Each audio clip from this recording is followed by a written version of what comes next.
Hey guys, this is John, and I'm playing the I'm playing the hourly Blitz arena on lichess.org. I was about to say bullet, but yes, we are in fact playing a Blitz tournament, 5+0 time control, so 5 minutes, no increment. And if you haven't seen any of my bullet tournaments on lichess, it's the same format as that. Basically, it's um, anyone can play anyone in this. It's a big Swiss, basically.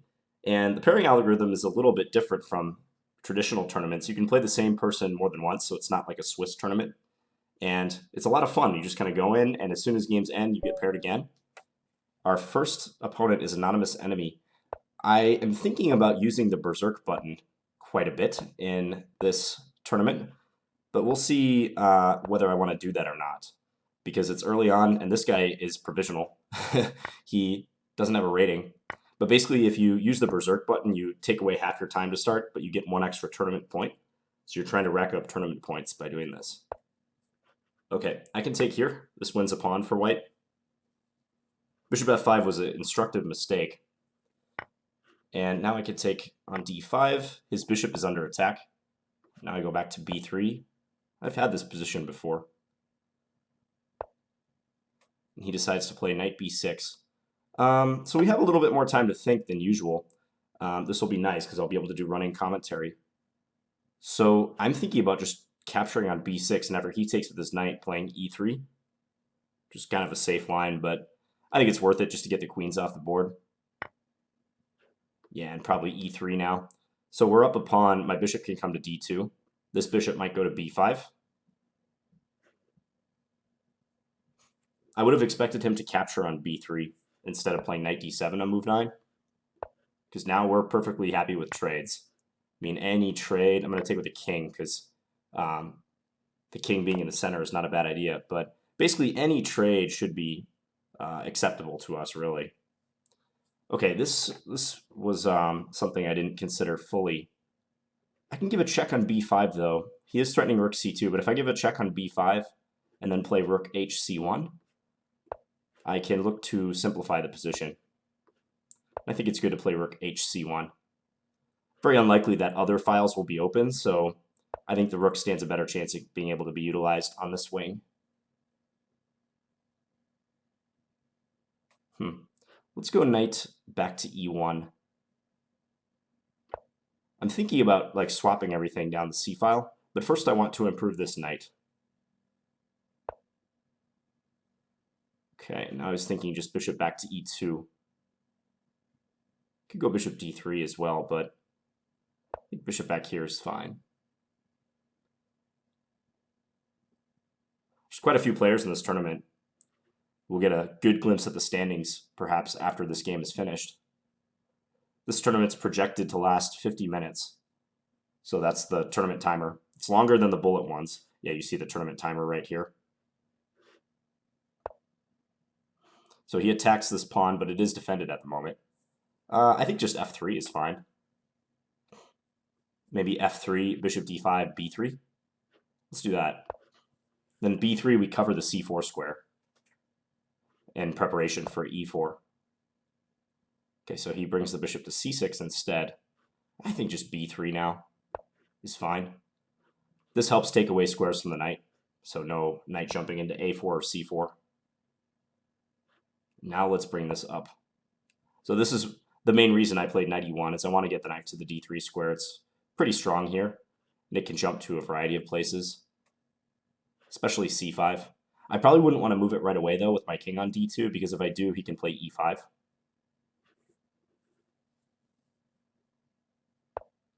So because this is a tournament, it encourages you to try to win as quickly as possible, simply put. So time could be of the essence in this tournament. Now, do I play e4 or not? e4, knight back, king e3, let's say. I don't think there's much danger of us becoming overextended. The king is pretty well placed on e3, in fact. Okay, so he's trying to come to the b5 square. I actually missed that.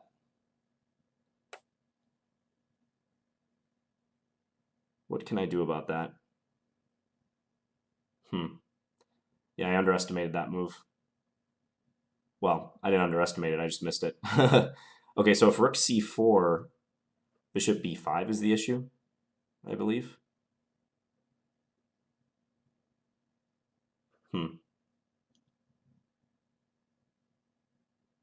I'm still going to do this. We'll see how it goes. My technique is a little bit shoddy right now. Because after bishop b5, the problem is I can't play rook b4, because he has a5, trapping my rook. So bishop b5, I'll probably play rook c3. If he takes d4, my plan is to double up and try to pin him along the file. But you know what? He can just drop the bishop back to c6 whenever he wants. Maybe I should go here now. There might be knight d5 issues, though.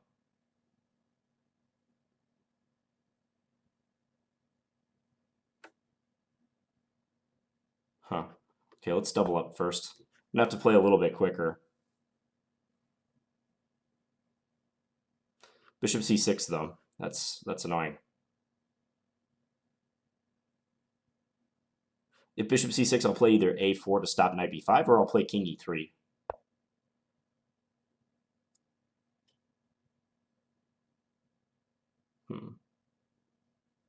Okay, let's play king e3. So he played the opening pretty weak. I mean, bishop f5 is a known mistake, but now he's playing stronger. Let's go here. Trying to go a4, kicking away his defender. Okay, let's do a4. And if knight c7, I'm thinking knight c5. Knight c5, he has rook b4, though. Maybe we'll do rook c4 first.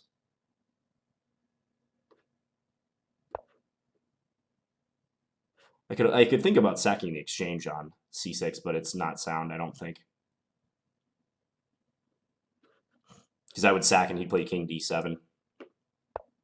To watch my time somewhat. Maybe knight b4 now. Yeah, this looks pretty good. Attacking c6. Let's pre-move this move.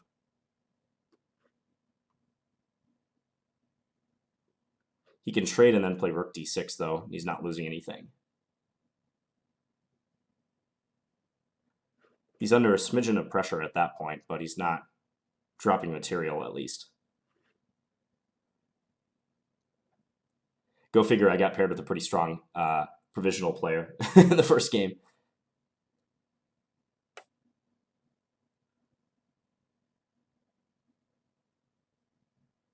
See, he's taking an awful long time to move on this one. So the fact that I'm having to grind out a pretty long victory is not how I wanted to start the tournament. We'll see if I have an option to berserk, though, in the coming rounds. It's burning a lot of time. Not sure what there is to think about. Because I think he has to take on c4, otherwise he's just going to lose a pawn. This bishop can't move for fear of the knight dropping on c7.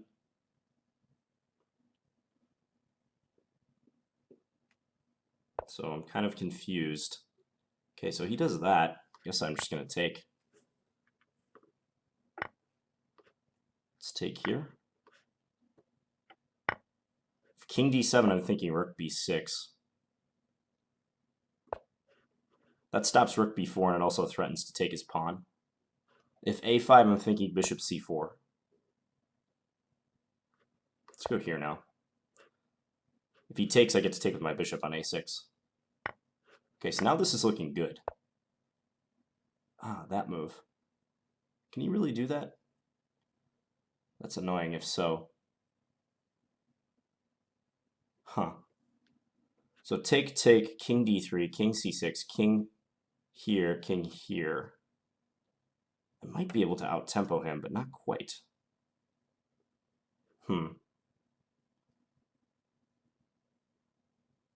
I kind of have to go for that, though. I don't really have a choice. Well, let's try to bring our king in. I don't know. Let's just try this. I wasn't sure about that ending. Oh, I can't go there. Let's go here. I'm very much playing for time now, though. hoping to get my king in. Yeah, he's making some mistakes in time pressure now. He can take my pawn, but it's messy enough that I think I can probably win this. Yeah, his time is too low. Okay, weird game. Back to tournament, and yeah, some people have already got 2 games in, 2 wins. So I started out pretty slow. This is a player I probably can't berserk against, 1963. I'm going with my usual repertoire just to try to win as quickly as I can. Scandinavian. Okay, let's go queen here. See if I can get him to play knight f3 so I can pin with bishop g4. He does. All right, so now I can threaten to take on f3 and just win a pawn by doing this. So his center has collapsed. If he trades queens, this is very, very nice for me. And if not, e5 is hanging. He might play queen b3. That's one reasonable move. Against that, I think I could probably take with my knight. Let's do it that way. It's sort of like an improved Milner-Berry gambit, which is a gambit line in the French. A vastly improved Milner-Berry gambit. Black's development is much better than normal. I can play bishop c5 too with tempo. It attacks this pawn on f2, doesn't it? Okay. Ooh, also I have knight d3 whenever I want, but I'll do bishop c5 first. Yeah, and now knight d3 looks pretty good. Also stops queen b5, so no queen b5 business. Okay, here I get to take on f2. Let's pre-move bishop takes.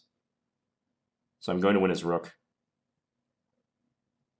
And that's already a decisive amount of material. So this game might be proceeding a little more how we would like it to proceed. Okay, so if I take e1, which way do I want to take? I think I could take with my knight, actually, because I'm threatening queen g1 mate. I don't know if I take with the knight, he's going to take here. Okay, let's just keep this simple. There's no reason to get weird or anything. He's going to take my bishop. I'll take here. And then we'll play b6 and just back him off. We're up so much material, it wasn't worth calculating anything further. Just go rook c8.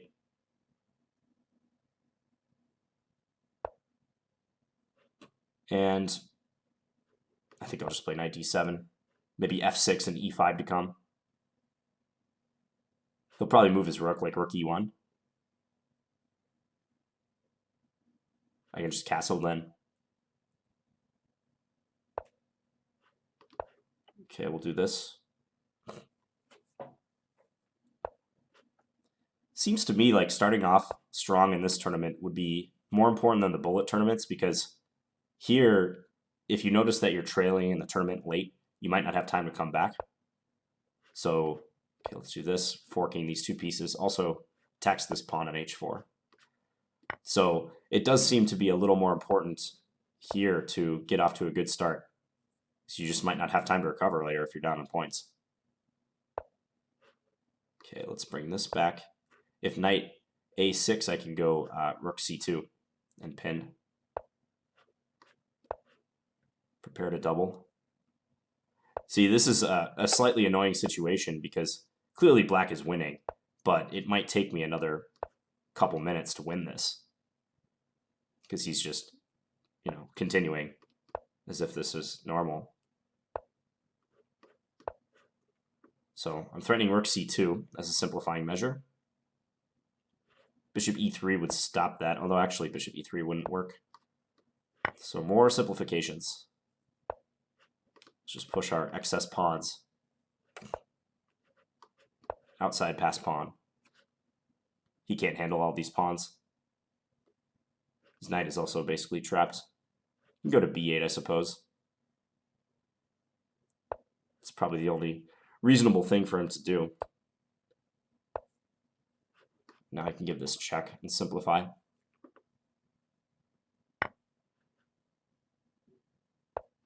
Let's bring our rook in. Attack this pawn.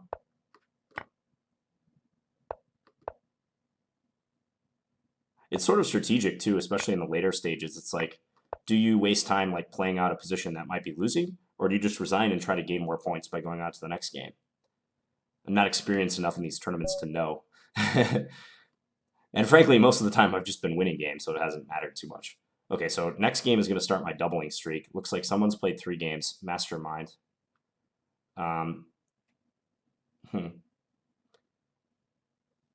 Got a lot of people, a lot of subscribers in the chat just waiting for our next game right here. Chaos. Okay, I'm going to go berserk here. Where's the berserk button? All right, we're doing this. This is a pretty risky play, but I think this is a player I might be able to get away with this against. Granted, I'm going to have to play fast, but yeah, cut my time in half. I'm playing a system I'm very comfortable with. Let's make this happen. If there were increment tournaments, I think berserk would be a more enticing weapon most of the time. Okay, here you can't play b4 because I have bishop takes b4.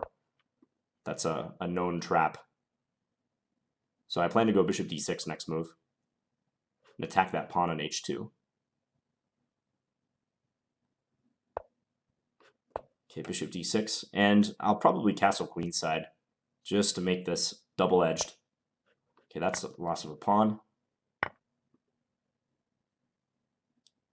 Now I might not castle queenside, I might go short. We'll see.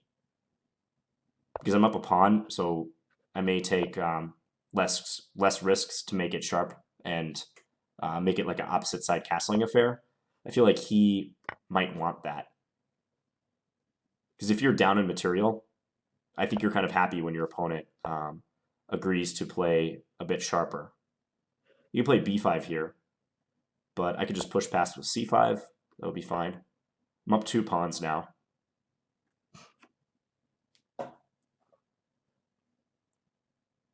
Probably rook d8 will still be played. Maybe knight d5. We'll see which way he captures. Takes the knight. Okay, I'll just take back this way. We'll keep this pawn here to discourage any f5 stuff. Even though I probably could have captured with the e-pawn all the same.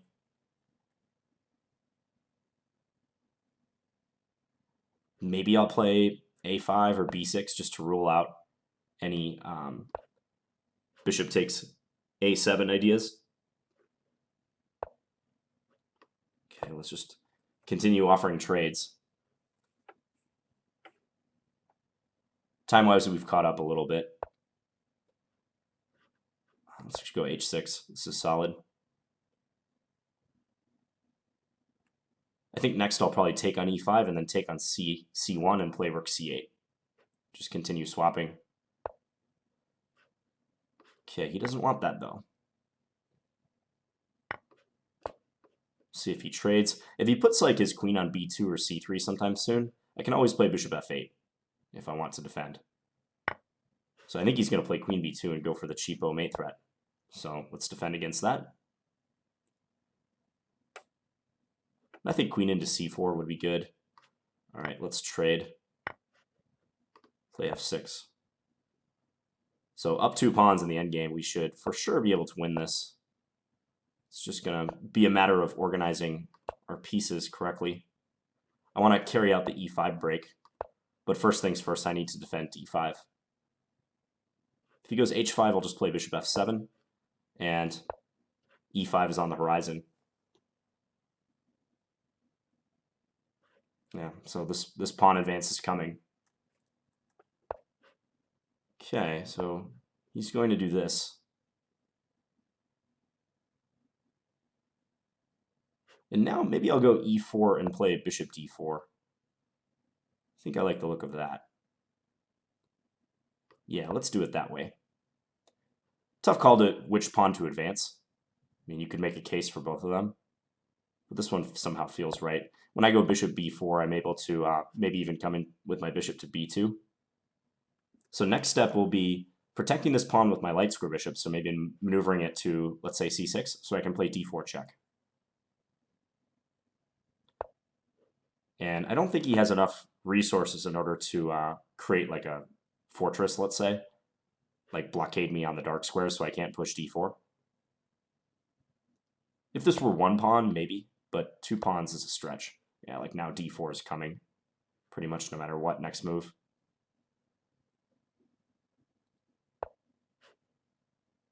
Okay, let's bring this up just a little bit. I don't think there's any particular rush. Now I'm going to go bishop d5. Now I'm going to use that same strategy. I'll play one of my pawns up and then kind of fill the other squares. Okay, he resigned. Back to tournament. So we won that, and that put us in second place behind Mastermind. Okay, this is another player that I can do berserk against. I'm going to do that. Act Gacta. So I just took away half my time, but I'm on a roll. I've won 3 in a row. Let's keep it going. And 1288, I think I was morally forced to do berserk right there. Let's pre-move that just in case he takes. Okay, we'll play g3 and fianchetto our light square bishop. Queen f6 is totally bizarre. Okay, let's do this. He's playing kind of aggressive. Aggressive chess. Guess we'll take this way.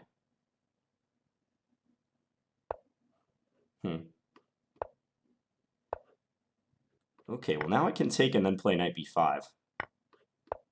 So I'm threatening d4 and I'm also threatening to take on c7. Maybe I had queen a4 check instead of doing this, picking up his bishop, but my knight was hanging, so it may not be completely clear. Now I'm just going to take. I think I'm justified in doing this. Queen a4, it's a pretty aggressive way to play, but he's going to be getting close to mated. I'm thinking about ideas with knight c6 as well. But I'm threatening his bishop for now. So we'll just go back here. b4 could be coming. He should probably play something radical like d3 just to try and defend. But d3 I might have like bishop e3 even. It's going to be tough for his king. Okay, let's just do this. And see if we can go bishop b4.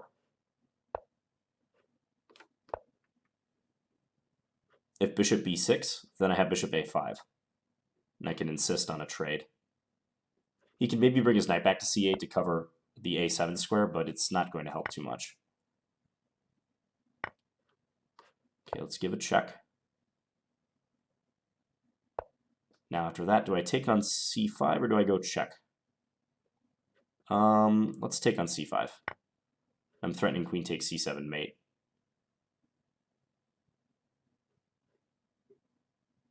I'm sure checking was also good. Check and then win b7. I'm just going to make sure he can't play d takes e2. I'm playing it a little safe, but it's fine. Yeah, and he got mated. Okay, back to tournament. We're in first place, 14 points.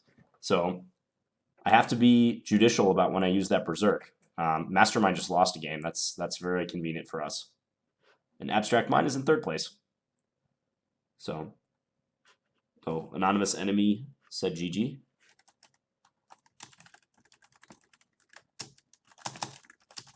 We'll just say, good game. Frankie J, who beat me in a bullet tournament yesterday or 2 days ago, he's in the chat. He was unable to play this one, he said, but he really wanted to. So let's see who's up next. Having to wait a little bit in order to get paired.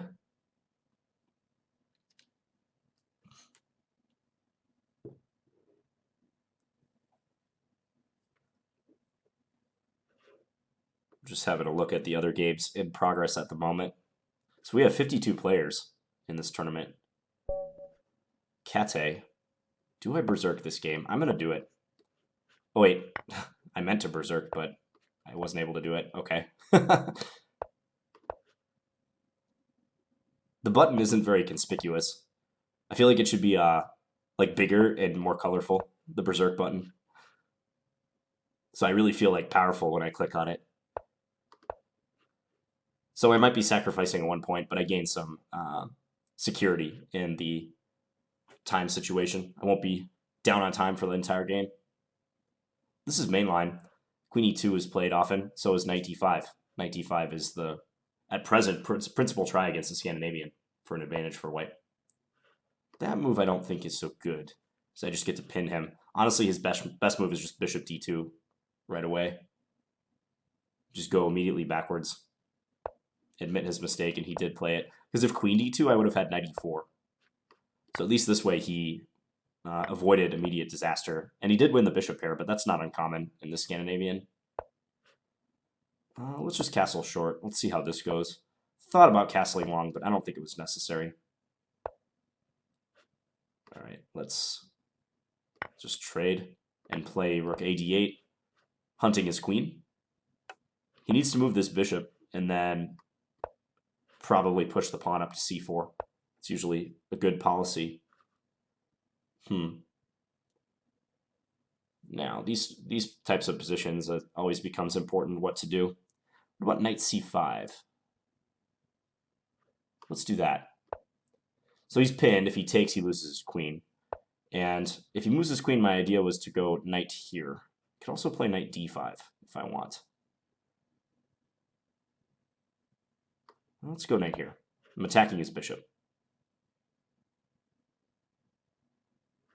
This position is still very close to equal, though.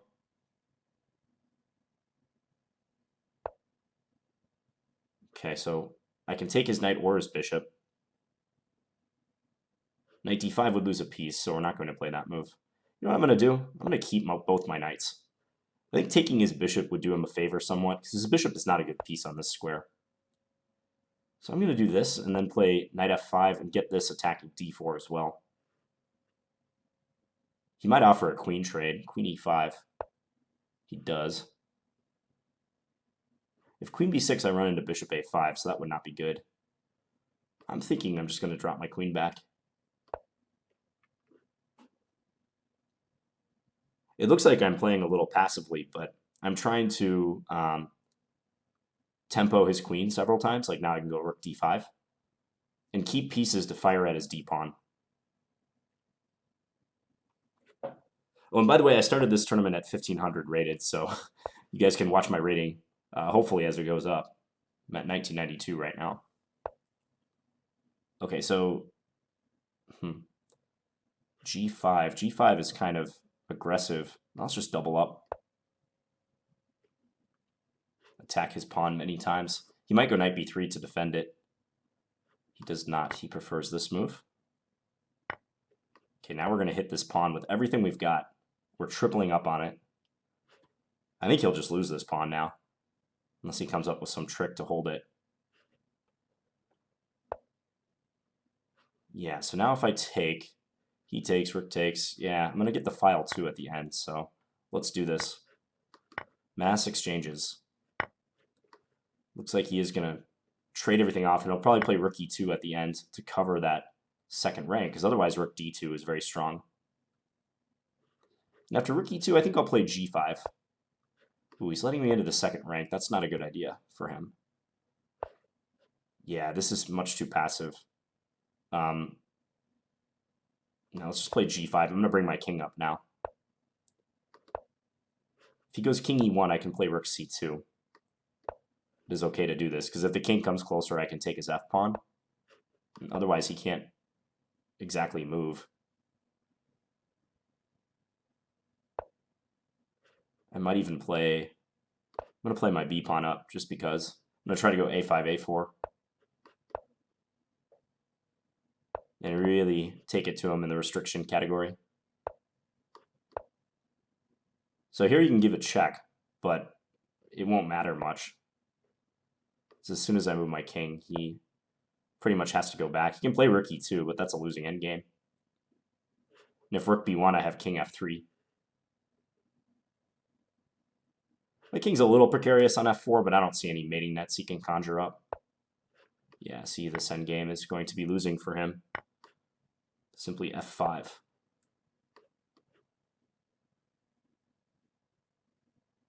If f3, king g3 would work. Taking would also work. Okay, let's just do this.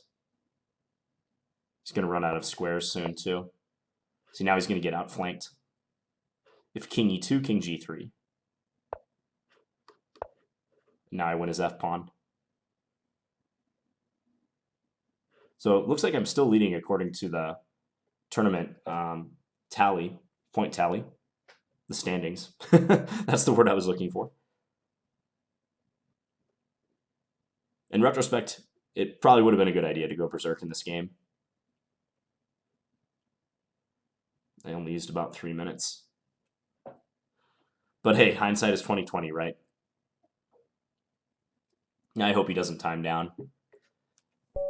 He resigned. Okay. So Abstract Mind is back on the winning path. Or actually, no, sorry. Abstract Mind never left the winning path. Now I'm playing Mastermind. Okay, it's important to win this game because he is in 3rd place right now. Okay, he's playing a gambit. I have faced this gambit before. I know what to do. Let's go e6. We'll take here. And I think I'll play bishop d6. I'll keep my dark square bishop a little more active than usual. He's going to castle, yeah. They like to castle short in this line. And maybe bishop g6. Okay, let's do bishop g6. I mean, undoubtedly he has some compensation, but I really don't believe in this gambit. I mean, he's got some open files, but that's about where the good stuff ends. So I'm going to go queen c7, attack h2. Maybe castle long. Still do this queen c7 move. Castling long could be good, because if I castle short, that is in the line of fire of a lot of his pieces. These knights strike me as very awkward.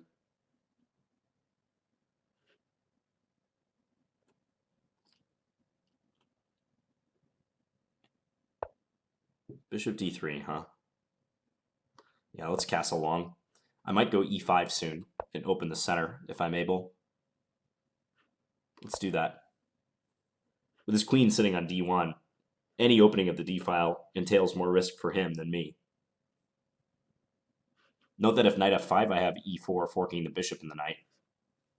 And I'm also just threatening e4 straight up. Okay, let's get out of the pin. Maybe I could have played e4 straight away there. I can still do it, though. His pawns look intimidating, but I think he has a lot to concern himself with on the king side. So it's not a big deal that I haven't capitalized yet. Okay, let's just take this way. I could take on h2, or take on f3 rather, as well, but okay, this is not good. He's pinned here. He dropped a piece. Also, his h2 pawn is still attacked.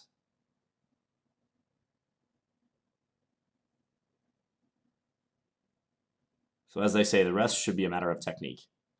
After h3, I might give a check. I might just drop back to d6 right away. Probably drop back to d6 right away, even though I am still pinning him, so I might be able to derive some benefit from keeping that pin on. g3. Well, now it's certainly tempting to sacrifice here and then play knight g4, but he has bishop f4, so we're not going to be doing that. Let's just bring this back.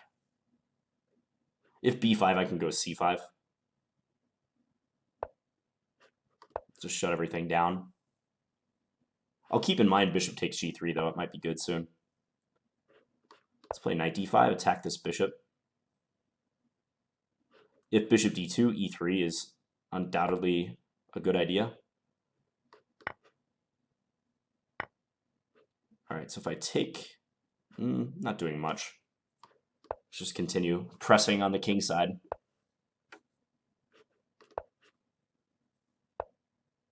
Yeah, he's just outright desperate now. I can let him take on c6 or a6, it doesn't matter. It's far too much material. Like, say he takes on a6. I was going to play take and then bishop h5, which I can still do here as well, but first I'll just capture. Bishop h5 is going to be there, I think, so. c4 is hanging too.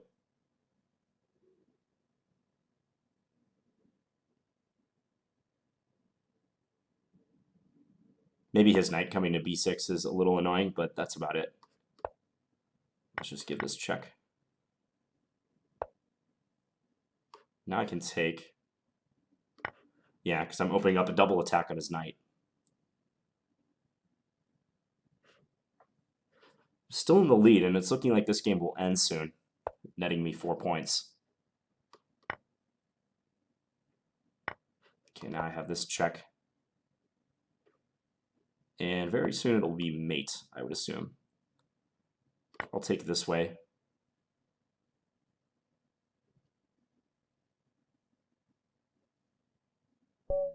Okay, back to tournament.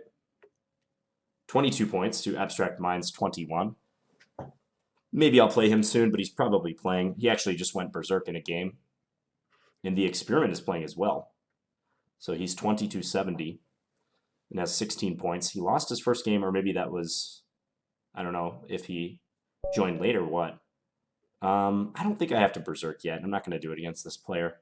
If he was a little bit lower rated, I'd probably do it. But we're in the lead. There's plenty of time left.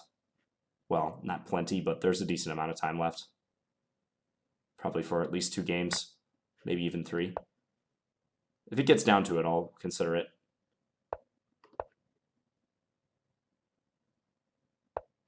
Okay, let's take. Still, though, we'd like to win quickly if we can.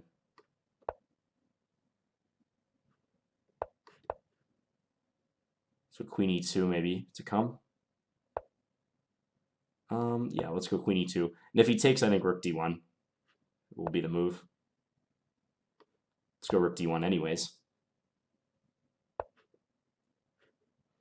We'll just come back. If b5, maybe a4. Okay, now I'm going to take. Play h3. I want to go e4, but I didn't like to see knight g4. I was trying to avoid that. So that's the point of my move order.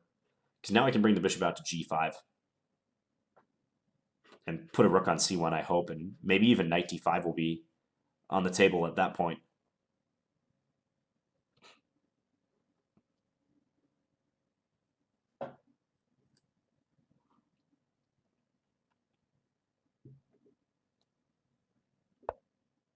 Okay, so this invites bishop g5. What is he going to do? Is he going to jump knight d4? But I'm not afraid of that.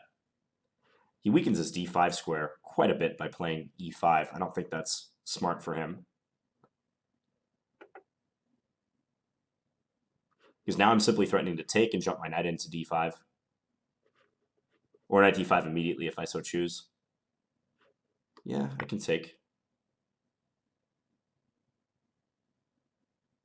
Will he take with the bishop? He does. Okay. I think I'm going to go here. I'm not going to take on f6 yet, although I sort of want to. Maybe he has queen b6, though. Wow, he takes on c3. I don't think that's a good move by him. Let's take here first.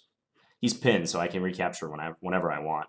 Because now I get a chance to play rook takes c3 and maybe swing the rook over to g3 to attack.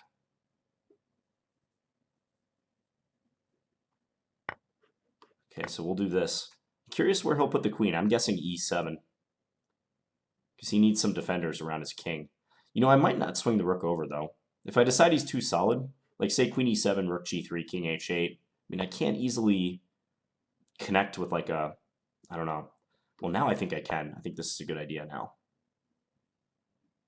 If he had played queen e7 guarding this and staying a little bit closer to his king side, I might not have done this. But now that his queen is way off sides, I feel like going for this. Okay, queen h5. And the tournament clock and standings do demand a quick checkmate. So that's the primary motivation. Okay, against that I can just trade and play rook d7, right? And how's he going to prevent mate? Oh, he could take with his queen. Duh. Okay, I forgot that he could take with his queen. And he does, of course. All right, let's just play b3. Just to make sure queen takes a2 is never played.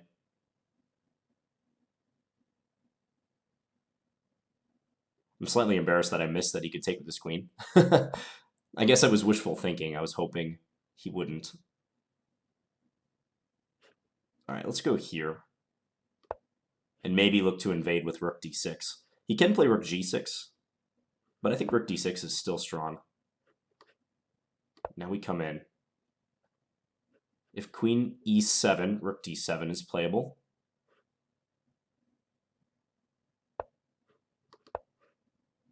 I think he'll have trouble with the f6 and f7 pawns. That's what I'm hoping, at least.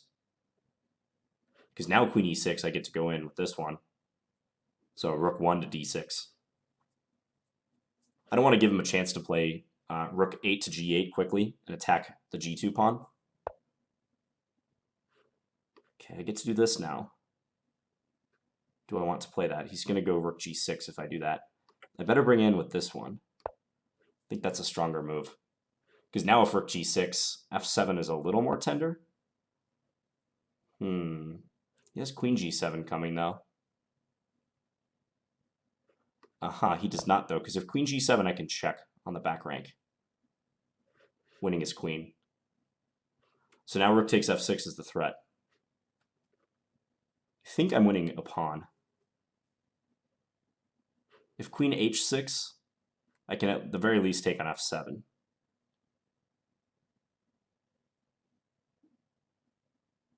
Queen h6, take on f7, rook g8. I guess just g3. I don't think he has anything crushing there. Okay, so now I take. If rook c1, king h2, no crushing follow-up.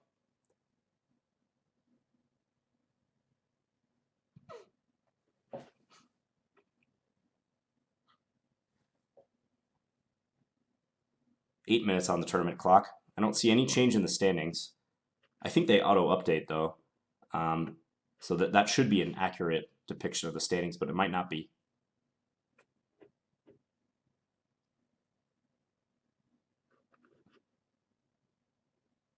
Better pre-move this just in case. His position is coming apart at the seams, though.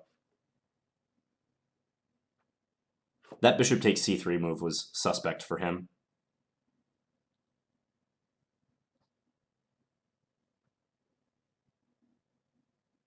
All right, better hurry up.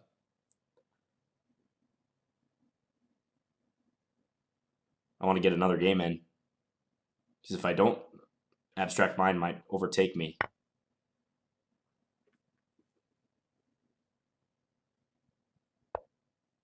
Okay, so against that, I could just take on f7.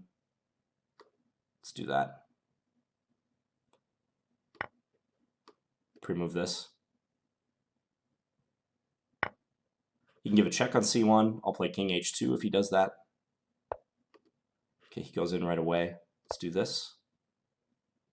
Okay. Yeah, he's going to win my a pawn, but I win a z5 pawn. That's how this is going to shake out. Let's just go after this, though, first.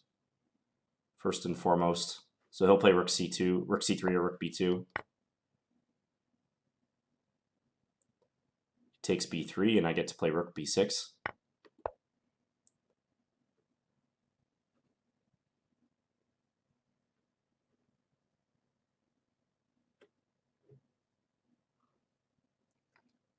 Yeah, and his time is also running out.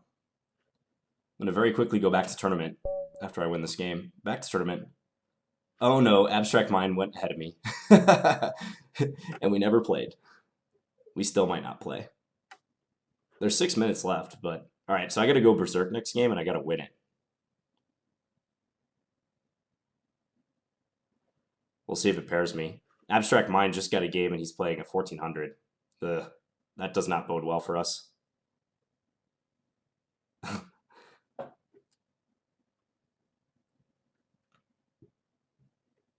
Alright, so The tournament is kind of out of our hands now because we're not going to play him. Yeah, it's down here. He's playing at 1400, and it just started too. So I think if my guy would have finished up a little bit quicker, I would be playing Abstract Mind for the tournament. But now I'm just waiting around, not getting paired. Yeah, this same scenario played out in the last tournament. Yeah, and I get a tough. I'm just gonna play normal. I'm not gonna go berserk against Mastermind. But the same opponent. Oh, he's going berserk actually. He hit the berserk button before I did. Interesting. Okay, well that makes it interesting. We might still have a game on our hands. Let's play bishop g5 since he's making it interesting. We'll take that. All right, we'll do this. And I think we'll go back. We'll take. He'll play rook takes, queen c1. So we're up a pawn, but it's a little bit up in the air. What's going to happen? h3 I think is good. I'm going to press him on the clock. I'm not going to sit back and wait because I got to win this game and hopefully start another one. That would be the best thing. Let's bring our bishop here. Maybe I can castle queenside too. I'm going to try to go queen a3 actually. This will do this. Maybe c5 is what he'll do. Kick my knight back. Let's go here. A little bit concerned. See, now he can take and maybe play knight d4, but I have bishop d1.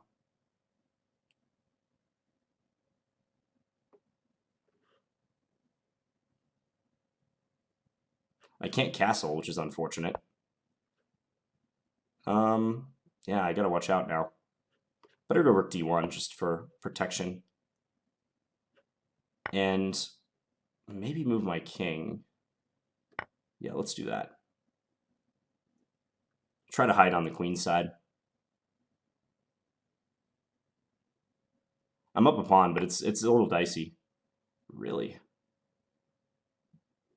Just like that. That might be a good move. So if I take, he takes with his queen, and he's threatening rook d8.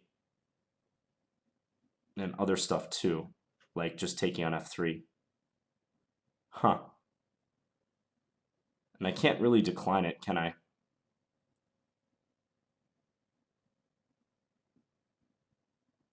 How's that going to work? So I take, he takes, I don't know, rook f1, let's say. He checks king here. It's really close. All right, I'm just going to take it. I'm not sure exactly how this will work out, but we'll see.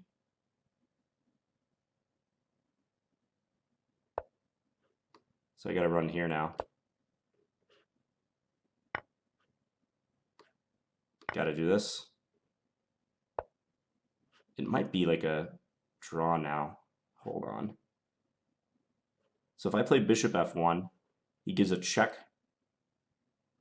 Do I escape, actually? Bishop f1, he gives a check. I play king here. Queen here, king here. I'm actually somehow escaping from that. Okay, let's do this. My king is extremely open, though. There's absolutely no question about it. So if he checks on d4, I have bishop d3. This is the thing. Now I don't think he has any more checks.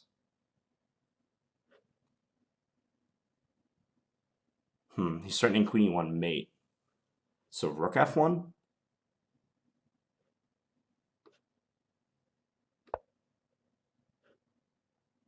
Queen e3, king d1, or king c3. Probably king d1. Unfortunately, the tournament is almost over. There's 1 minute left.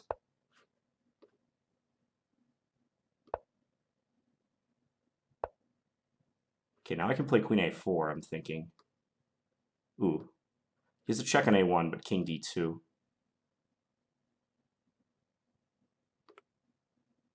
This is where that extra time is really handy.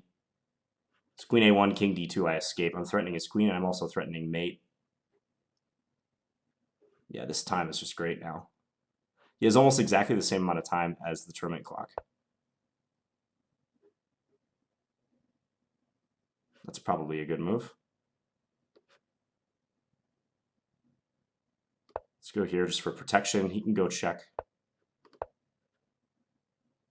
and take my pawn. Now I'm going to do this. I'm going to force the trade. I just really want these queens off the board. Because now I'm going to go eat all his errant pawns. It's worth it for me to give back a pawn like I did in order to get the queens off the board. It's totally worth it. Yeah, because now my h-pawn is just a runaway train. With the material he has right now, he's never going to stop that.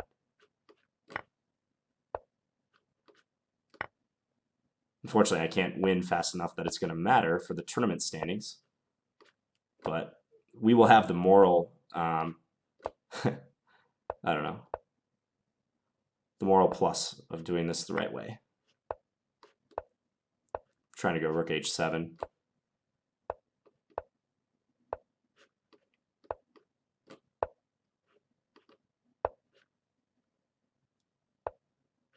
All right, let's just push our pawn. Let's give it a check.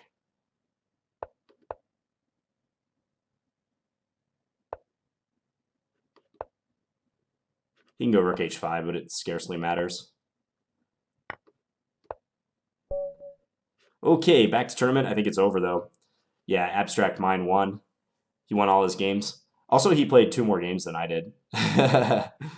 So, yeah, I don't know. It's it definitely, like, the tournament pairings and whatnot probably need to be tweaked a little bit.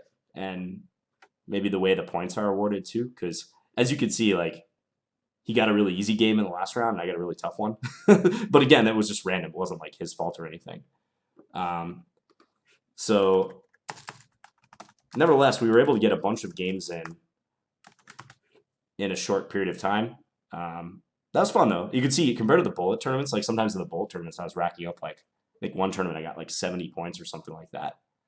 I probably should have berserked the last few games, but it was tough. I mean, a lot of it depends also like how long your opponents play out lost positions, like how long you defend lost positions, like I was saying. So overall, it was fun, though. We had 72 players. Wow. It's a lot of players in this tournament. Wow. Lots of guys in there and girls. So thank you guys for watching. I'll be back tomorrow with another Blitz game or tournament, probably Blitz game. So talk to you guys later. Bye.